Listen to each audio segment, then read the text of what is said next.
Assalamualaikum warahmatullahi wabarakatuh. Selamat pagi semuanya. Perkenalkan, saya Saiful, peserta Serdos tahun 2026, salah satu dosen di program studi Teknik Perawatan Mesin Akademi Komunitas Industri Manufaktur Bantaeng, yang merupakan salah satu kampus perguruan tinggi negeri di bawah naungan Kementerian Perindustrian Republik Indonesia. Perkenankan, saya memberi beberapa penjelasan terkait video yang saya akan bawakan. Sebagai dosen, saya senantiasa berkomitmen menjalankan tridharma perguruan tinggi, khususnya pada bidang pendidikan dan pengajaran, dengan mengedepankan prinsip profesionalisme, inovasi, dan mengembangkan kompetensi bagi mahasiswa. Dalam melaksanakan tugas pengajaran, saya dipercaya mengampu beberapa mata kuliah seperti sistem pneumatik dan hidrolik, praktikum pneumatik dan hidrolik, praktik kerja bangku dan plat, proses permesinan konvensional, praktik permesinan konvensional, keselamatan dan kesehatan kerja, dan kewirausahaan. Adapun untuk mata kuliah ini sendiri, yaitu mata kuliah sistem pneumatik dan hidrolik, memiliki bobot 2 SKS, merupakan mata kuliah wajib bagi mahasiswa semester 2. Pada mata kuliah ini, saya tidak hanya menyampaikan konsep teoritis mengenai sistem pneumatik dan hidrolik, komponen pneumatik dan hidrolik, prinsip kerjanya, perancangan rangkaian, pengoperasian, dan pemeliharaan sistem pneumatik dan hidrolik, tetapi juga mengintegrasikan kegiatan praktikum di laboratorium guna meningkatkan kemampuan mahasiswa dalam memahami penerapan teknologi pneumatik dan hidrolik di dunia industri.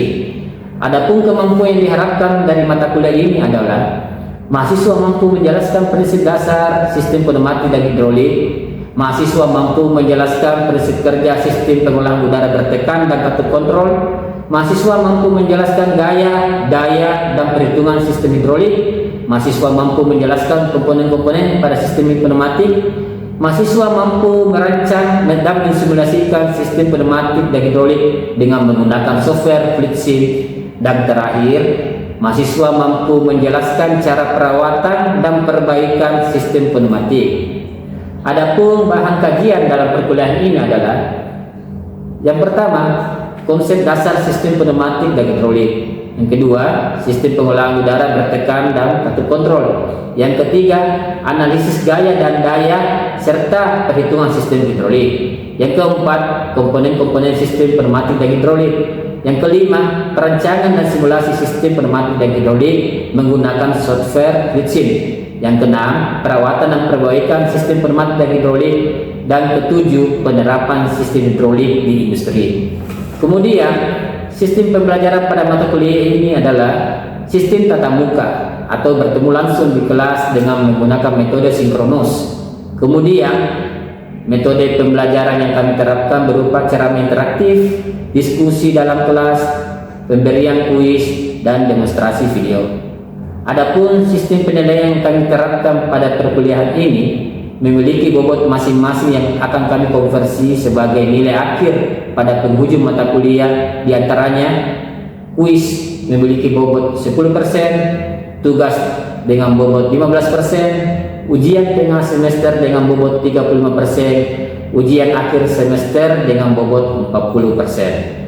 Untuk menerapkan perkuliahan ini, kami menggunakan beberapa sumber pengajaran dan referensi yang dipergunakan bagi kami maupun mahasiswa, seperti buku teknik hidrolik, buku pneumatik, buku dasar perencanaan dan pemilihan elemen mesin, buku teknik hidrolik dan pneumatik, modul dan bahan ajar resmi dari Vesto Didaktik Indonesia, khususnya modul pembelajaran pneumatik, elektropneumatik, dan penggunaan perangkat lunak fluid sim, serta beberapa literatur terupdate, baik itu bersumber dari jurnal dan sumber ajar yang relevan dengan pengajaran.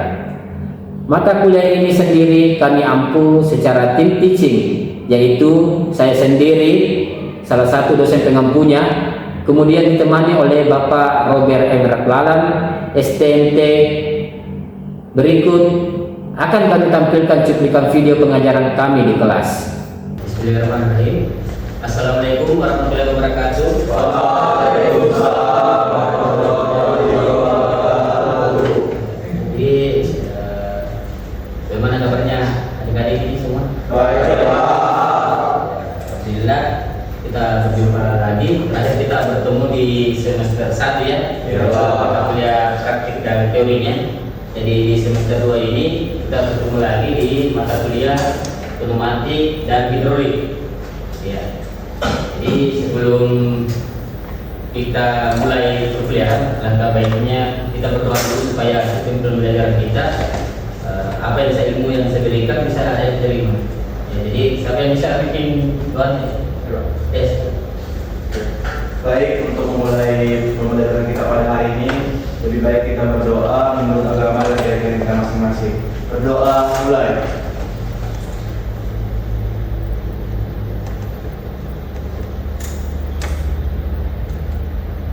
Berdoa selesai.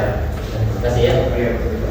Jadi untuk adik-adik semester 2 ini kita belajar sistem pneumatik dan hidrolik.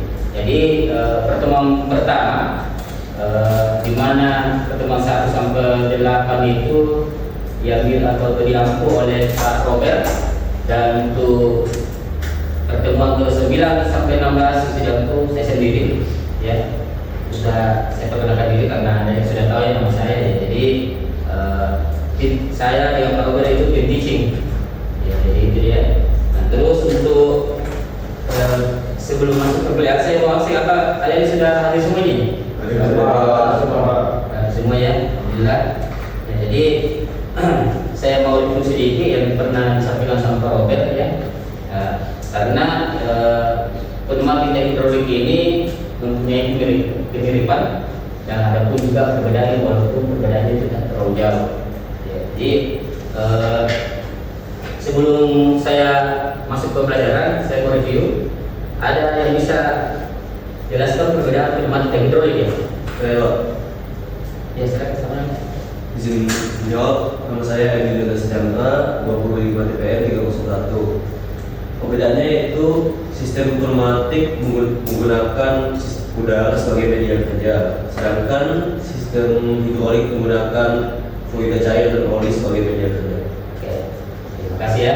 Jadi sistem pneumatik itu tenaga pertekanannya itu menggunakan angin, sedangkan sistem hidrolik itu menggunakan tenaga pertekanannya itu menggunakan cairan, fluida atau oli ya.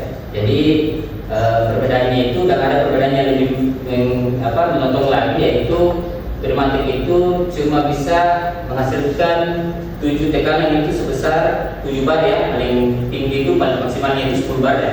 Tapi kalau sistem hidrolik itu bisa sampai 200 bar, 150 bar. Jadi kekuatannya lebih besar ya sistem hidrolik.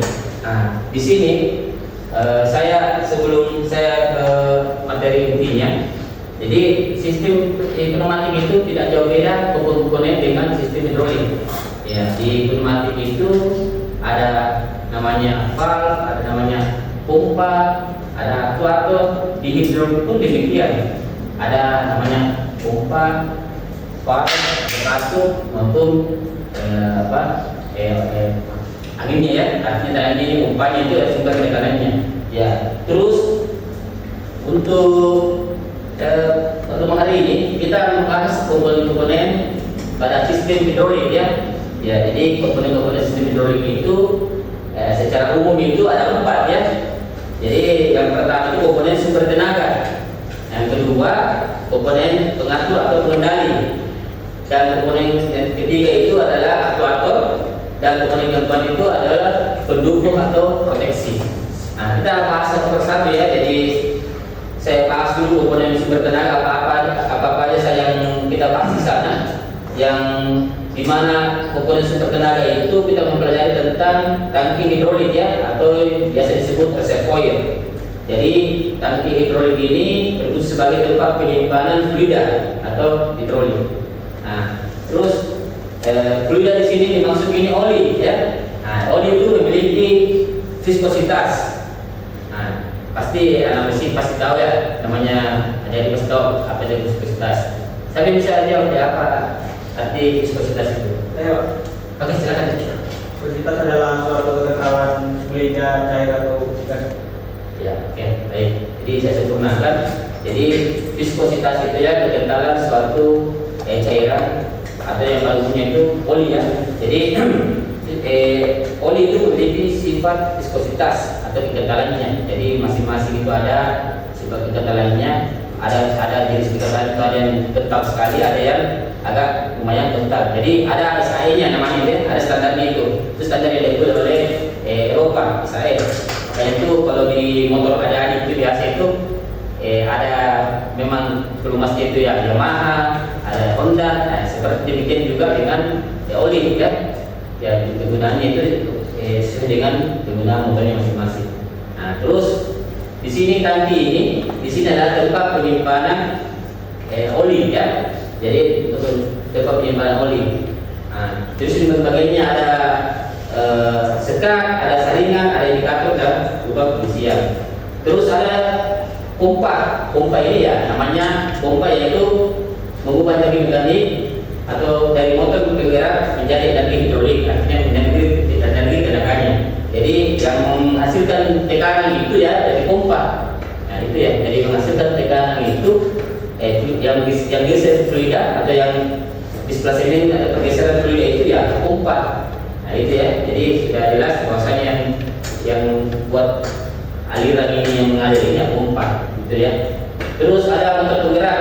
Nah ini motor penggerak ini digunakan untuk memutar pompa. Semua pasti sudah lihat motor yang lagi jadi beberapa mesin pasti sudah waktu semester 1 sudah praktikum sistem perawatan, sudah biasa lihat pompanya atau motor penggeraknya.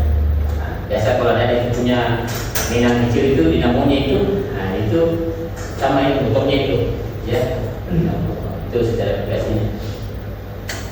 Nah, terus ada komponen pengatur dan pengendali. Nah, ini komponen pengatur dan pengendali ini yang digunakan untuk mengatur arah aliran fluida. Berarti ini yang mengatur arahnya, mau ke kanan, mau ke kiri, mau lurus, mau serong, itu tergantung dengan katut. Ini pengarah dia. Ya, jadi katutnya ini tergantung ada macam-macamnya. Ada 2/2, ada 3/2, ada 4/3.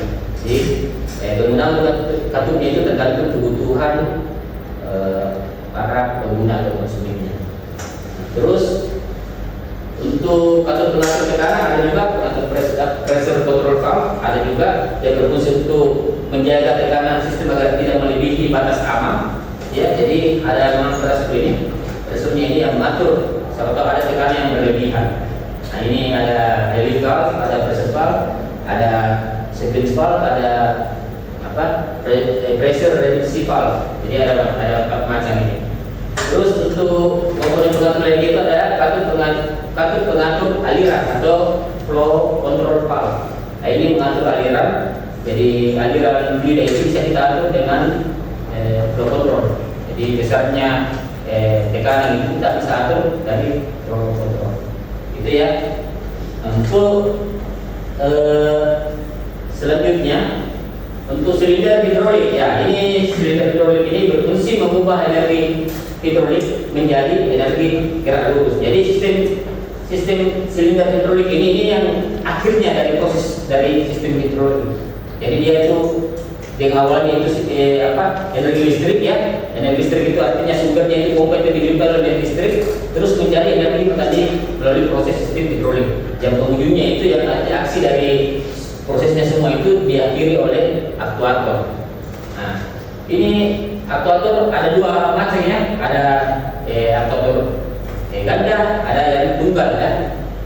Ada yang bisa jelaskan? Ada? Memang tadi. Ya, silakan. Perkenalkan, nama saya Jibrwansyah, 25 TPM 300.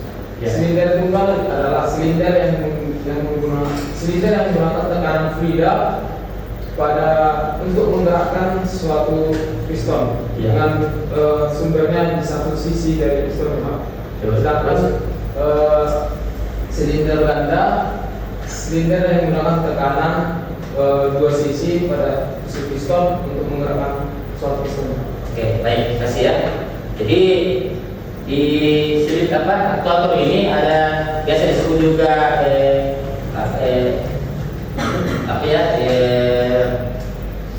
silinder ganda, silinder tunggal ya. Jadi ganda itu yaitu menggunakan dua input dan output satu input satu output, dan setiap pipa itu satu saja lubang untuk atau alir yang bisa dia masuk yang aliran atau bisa yang dilalir itu cuma satu saja konektornya. Ya, kalau link dansa dua konektor. Nah, terus kita masuk ke motor hidrolik. Nah, motor hidrolik ini banyak digunakan di industri ya, banyak digunakan di industri seperti itu Belcofe ya. Nah, terus ini motor hidrolik ini berfungsi mengubah energi listrik menjadi energi gerak. Ya, jadi ini rotan ini, jadi contohnya itu pada Belcofe, pada industri Belcofe ini suatu alat yang menjaga suatu material ke tempat lain. Jadi menggunakan material itu dari tempat A ke material ke tempat B, gitu ya. Jadi penerapannya itu, tapi setelah ininya alat ini namanya motor hidrolik. Terus komponen pendukung dalam proteksi. Nah, jadi pipa dari selang hidrolik ini berfungsi untuk menyalurkan fluida antar komponen. Jadi pipa ini sama dengan ada di rumahnya ya, ada selang airnya, sama persisnya dengan pipa atau selang hidrolik. Cuma kalau selang ada ini kan terbuat dari plastik ya, poliin terbuat dari baja ya, supaya karena kenapa terbuat dari baja, karena memang dia penggunaannya untuk tekanan besar. Kalau karet ya pasti bisa nanti robek karetnya kan, atau ada proses pendelehan ya, karena dia itu didiri oleh poli yang bekerja dan pasti hasil kerjanya pasti masuk dalam panas. Jadi terus itu ya. Jadi di sini jenis pipa itu ada pipa baja, ada selang fleksibel. Nah, pipa baja itu ya untuk tekanan tinggi. Kalau ini digunakan untuk sistem hidrolik, tapi selang fleksibel atau bagi yang berjalan seperti seperti sistem pneumatik ya.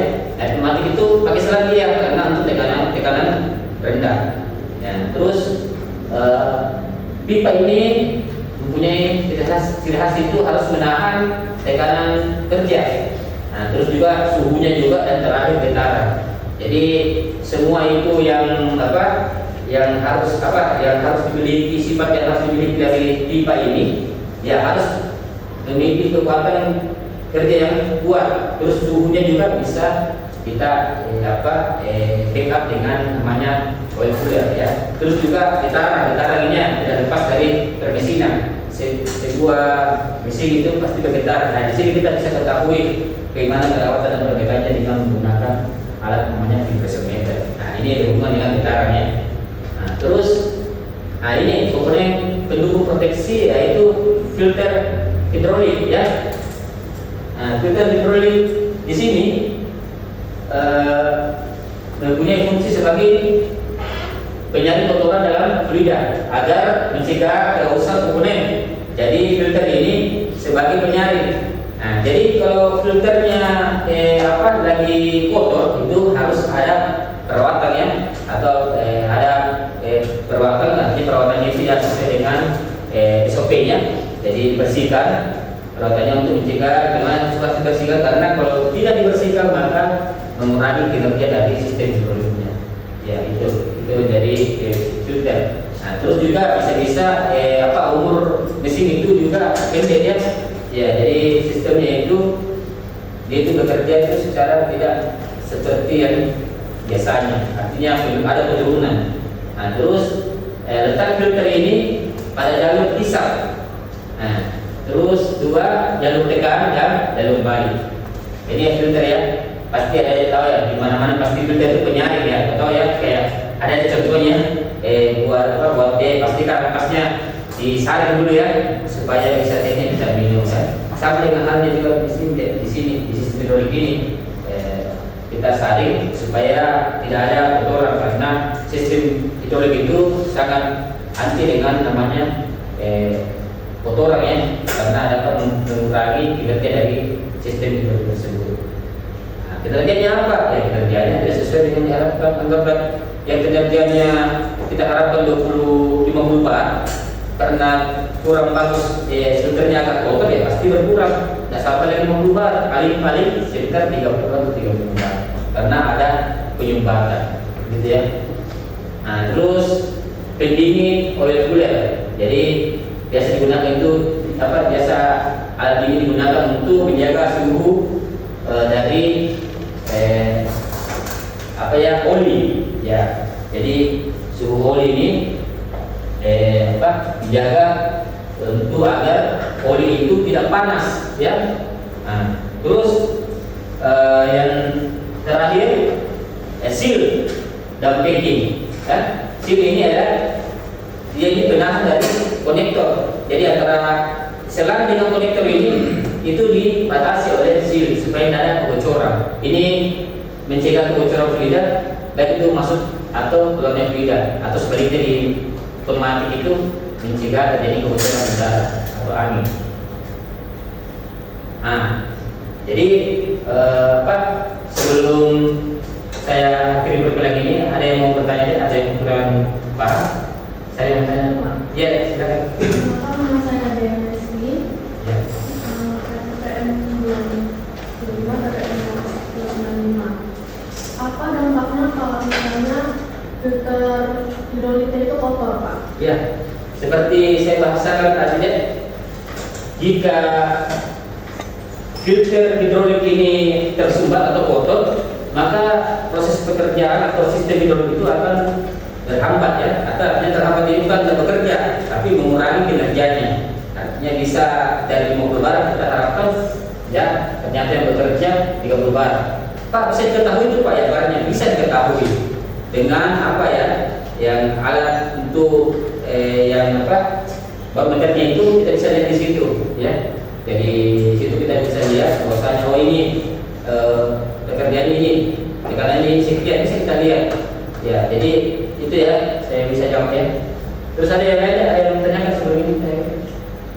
Ada yang bertanyakan? Ya, silakan ya. Perkenalkan nama saya Bapak Sunafian ya.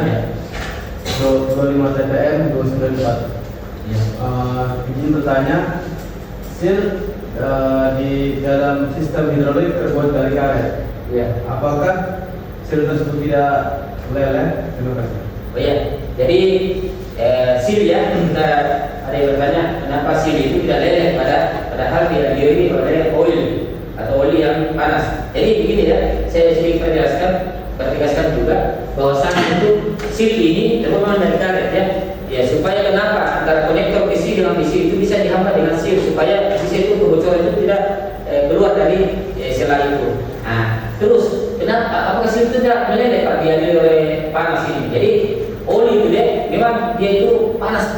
Setiap dia namanya kerja itu pasti menghasilkan panas. Tapi di sini ada namanya cooler, ya? Air cooler. Air cooler itu yang mendinginkan oli. Jadi setiap proses sirkulasi itu didinginkan oleh oli.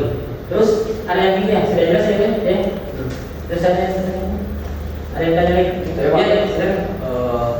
Perkenalkan nama saya Muhammad Reza Rauf, dari TPM 303. Bagaimana perawatan dan perbaikan pada sistem hidrolik? Jadi, makasih pertanyaannya. Jadi, sistem perawatan pada sistem hidrolik itu jelas bahwasanya kita harus melakukan perawatan secara preventif ya, secara berkala. Jadi kita cek semua apa pertama getarannya. Kalau ada getarannya yang terlalu berlebih dari batas yang aman, berarti ada yang permasalahan.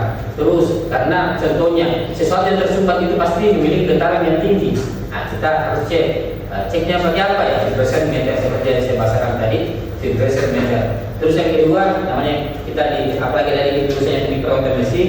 Jadi harus betul-betul mematuhi namanya perawatan prediktif ya. Ya. Nah, prediksi bahwasanya ini sudah 2 bulan ini komponen ini pasti sudah ini. Contoh kayak oli itu harus diprediksikan karena jam kerjanya sudah melebihi, pasti olinya sudah perlu ada pergantian oli. Gitu ya, sama motor adik ini. Motor adik sudah jam kerjanya sudah jauh, pasti kan sudah ganti oli juga kan? Iya. Ini sudah jelas ya. Terus cara bertanya lagi. Baik Pak. Ya. Perkenalkan nama saya Firis Hidayah, 25 TPM 299. Bagaimana sistem kerja dari hidrolik Pak? Ya. Jadi sistem kerja dari hidrolik ini itu dimulai dari tangki, ya, terus masuk ke pompa, terus pompa ke filter, filternya itu di apa? Yang dioleh selang, dan selang ini apa? Selang ini dialiri oleh oli, terus masuk ke kartu atau di CV, nah, terus ke aktuator. Divisi ini sebagai penara tergantung kebutuhan dari industrinya mau mengarahkan kemana, ke atas ke bawah atau maju mundur, gitu ya. Ini sistem ya. Ya. Terus saya mau bertanya ya. Saya mau bertanya, di sini ada yang bisa ini ya, jelas disebutkan ada beberapa penerapan industri sistem hidrolik. Ada yang bisa ya? Ya, silakan.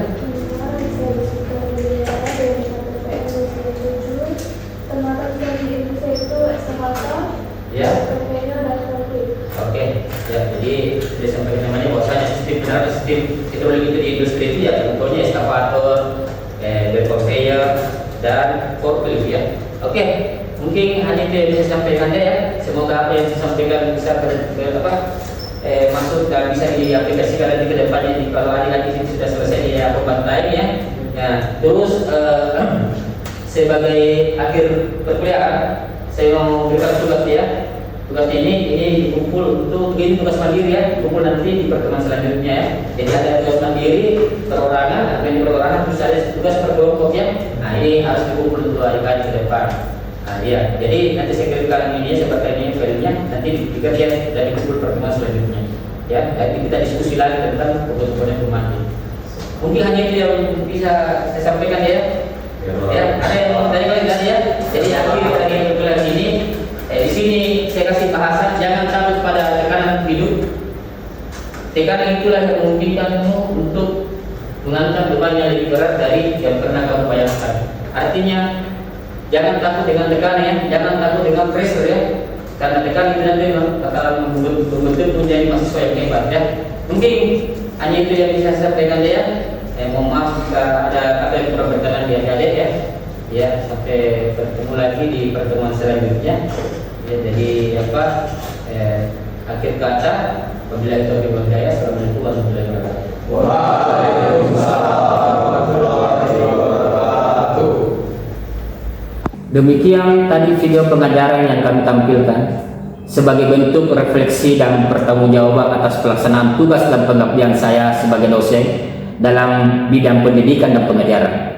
Saya senantiasa berkomitmen untuk terus meningkatkan kompetensi, profesionalisme, serta kualitas pembelajaran yang inovatif dan berpusat pada mahasiswa, sehingga dapat memberi kontribusi nyata dalam mewujudkan tujuan penambah perguruan tinggi.